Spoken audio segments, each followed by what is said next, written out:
دعا مسلمان میں عقیدہ توحید پختہ کرتی، اور دعا اس دولت کا نام ہے جو صرف مومن کے پاس ہے، کافر کے پاس نہیں۔ نبی پاک علیہ السلام نے فرمایا الدعاء صلاح المومن، دعا مومن کا ہتھیار ہے، کافر کے پاس یہ ہتھیار نہیں ہے۔ مومن جب اپنے مالک کے حضور دعا مانگتا ہے نا، دنیا میں آپ کسی سے زیادہ مانگے تو وہ ناراض ہو جاتا ہے، وہ کہتا ہے بھائی تو نے تو کام بنا لیا ہے، کل بھی دیا تھا، پرسوں بھی دیا تھا، روز روز تجھے کون دے؟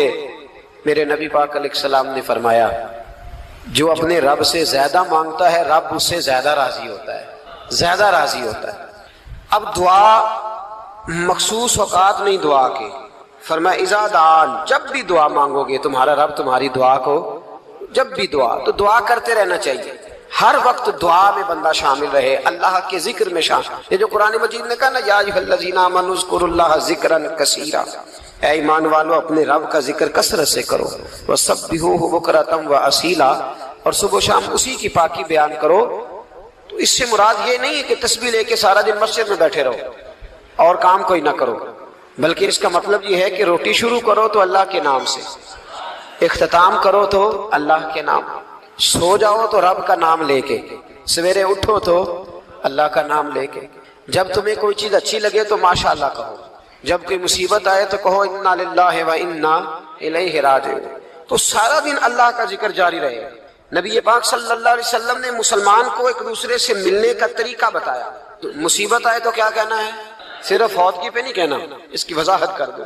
کوئی بھی الذین اذا اصابتہم مصیبہ، جب بھی کوئی مصیبت آئے، اللہ کے بندے کہتے ہیں ہم اللہ کی طرف سے آئے ہیں اور اللہ کی طرف ہی ہم نے لوٹ جانا۔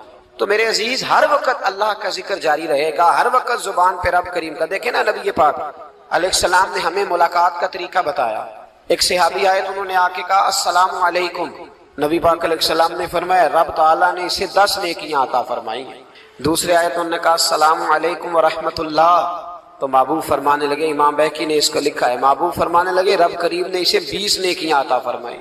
ایک اور آئے، عرض کیا السلام علیکم ورحمۃ اللہ وبرکاتہ، محبوب فرمانے لگے اللہ نے اسے 30 نیکیاں عطا فرمائی۔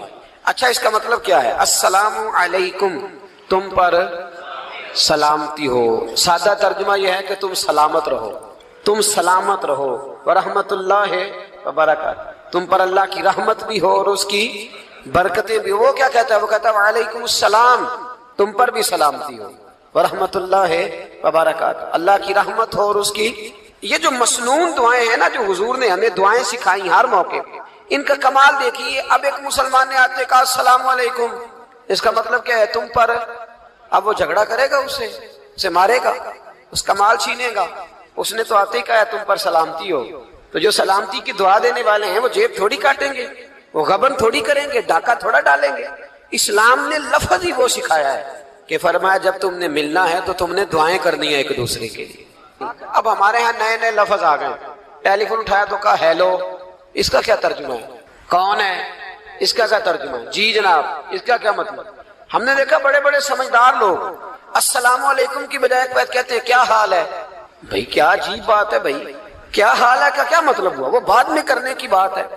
اور کچھ تھوڑا سا جو ادیب ہیں، جو بیچارے حروف کے پیچ و تاب میں رہتے ہیں، وہ کہتے ہیں آداب عرض ہے۔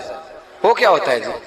اسلام نے دعا سکھائی ہے السلام علیکم، یہ کتنی خوبصورت دعا ہے۔ جب آپ گھر کے اندر داخل ہوئے تو آپ نے دعا دی السلام علیکم، یہ دعا دی آپ۔ ایک صحابی حاضر خدمت ہوئے، عرض کی یا رسول اللہ صلی اللہ علیہ وسلم میرے گھر میں غربت رہتی ہے، کیا کروں؟ نبی پاک علیہ السلام نے فرمایا جب بھی گھر جایا کرنا گھر والوں سے سلام لیا کر، گھر والوں سے کیا کہا کر؟ السلام علیکم، جب بھی گھر جائے۔ یعنی گھر آیا، اب گھر والوں نے بتایا کہ ماچس کی ڈبیا تو لے آؤ۔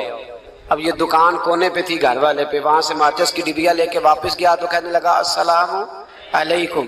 پھر گھر والوں نے کہا ہو بتانا یاد ہی نہیں رہا، چینی بھی ختم ہو گئی ہے۔ تو یہ پھر گیا چینی لینے، لوٹ کے آیا تو کیا کہا؟ جب اللہ چاہتا ہے تو کہے، جب اللہ کے رسول چاہتے ہیں تو کہے۔ اس کا ترجمہ یہ ہے کہ تو کہہ، تو سلام لے۔ اللہ رسول چاہ رہے ہیں کہ تو سلام لے تاکہ تیرے گھر میں سلامتیاں ڈال دی جائیں۔ تو فرمایا سلام لینی ہے تو نے، اور ساتھ تو نے اس طرح کرنا ہے کہ 3 دفعہ سورۃ اخلاص کو پڑھنا ہے۔ امام قرطبی نے اس کو لکھا ہے۔ اس نے کہا حضور غربت بڑی ہے، غربت بڑی ہے تو کہ وظیفہ بتائیں۔ فرمایا جب بھی گھر جاؤ سلام لو اور 3 دفعہ سورۃ اخلاص پڑھو. وہ صحابی کہتے ہیں میں پکا ہو گیا.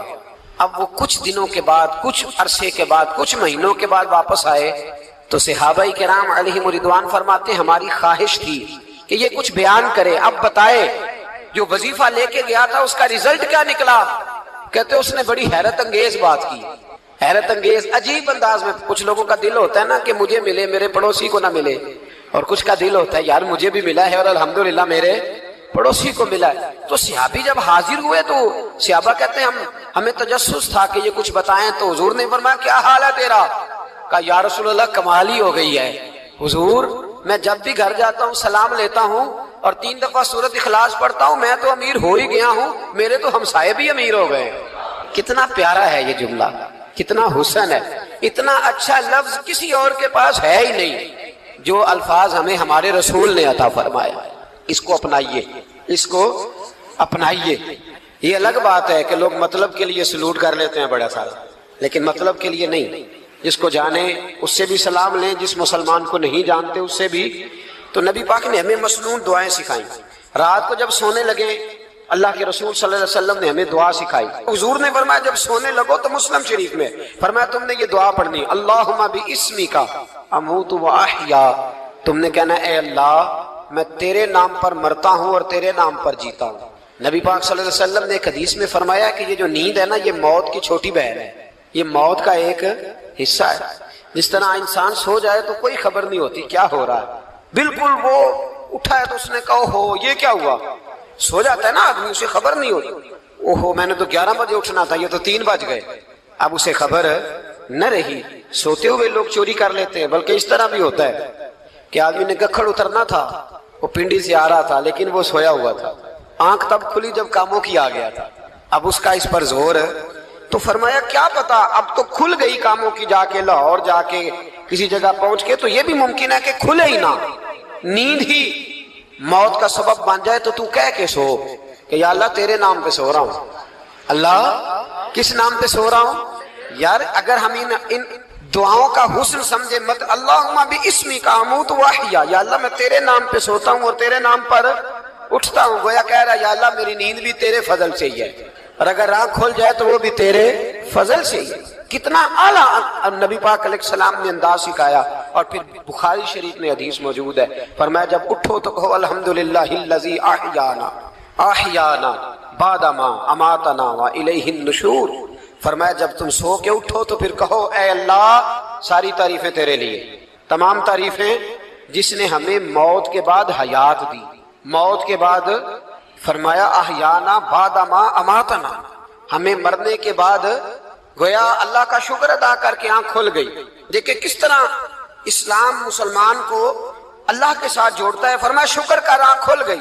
کہ یا اللہ تیرا شکر ہے تو نے موت کے بعد ہمیں دوبارہ حیات عطا فرمائی، یہ شکر ادا کرو. گویا تم یہ نہ کہنا کہ میں اٹھ گیا ہوں تو میرا کمال ہے، یہ نہ سمجھنا میں اٹھ گیا ہوں تو میں بڑا پابند ہوں، جب میں ارادہ کر لوں کہ میں نے 11 بجے اٹھنا تو پھر میں اٹھ جاتا ہوں. یہ نہ کہنا کہ یہ الارم بڑا اچھا ہے، یہ مجھے اٹھا لیتا ہے. ذہن کے اندر خیال کر کہ نیند تو موت کی طرح تھی، یہ جو میں اٹھ گیا ہوں تو اپنے رب کے فضل سے اٹھا ہوں. جو میں اٹھ گیا ہوں، جو ابھی اٹھے ہیں وہ تو بول دینا کم از کم کہ میں اپنے رب کے فضل سے اٹھ گیا. تو دعا سکھائی. پھر دیکھیے نبی پاک صلی اللہ علیہ وسلم نے فرمایا جب تم بیت الخلاء میں جاتے ہو نا، واش روم میں جاتے ہو تو گندی چیزیں ہوتی ہیں وہاں، شیطان ہوتے ہیں، جنات ہوتے ہیں، یہ گندگی پہ ہوتے ہیں. جب تم واش روم جاؤ، بیت الخلاء جائے تب بھی دعا مانگو. کیا دعا مانگو؟ وہ دعا بھی نبی پاک صلی اللہ علیہ وسلم نے ہمیں تعلیم فرمائی اور بخاری میں ہے. کہا پڑھا کرو اللہم انی اعوذ بک من الخبث والخبائث. کہو اے اللہ ناپاک چیزوں سے میں تیری پناہ مانگتا ہوں، وہ نر ہوں یا مادہ ہوں. اللہ میں تیری پناہ مانگتا ہوں. واش روم کے اندر بہت ساری بری چیزیں ہوتی ہیں. جوان میری بات پر توجہ فرمائیں، وہاں بہت ساری گندی چیزیں ہوتی ہیں. انسان کئی دفعہ واش روم میں جاتا ہے اسے وسوسے زیادہ آتے ہیں. اے نوٹ کریں میری بات. اصل میں نا ہم بات ڈھونڈ رہے ہیں علاج اپنی بیماریوں کا، حالانکہ علاج تو سارا مدینے والے رسول کے پاس موجود ہے، محبوب کے پاس ساری دوائیاں ہیں. تو نبی پاک علیہ السلام دیکھیں نا انسان واش روم میں جاتا ہے اسے وسوسے آتے، برے خیالات آتے، وہ گناہ کی طرف کئی دفعہ مائل ہوتا ہے. تو کہا تو دعا پڑھ کے جا اللہم انی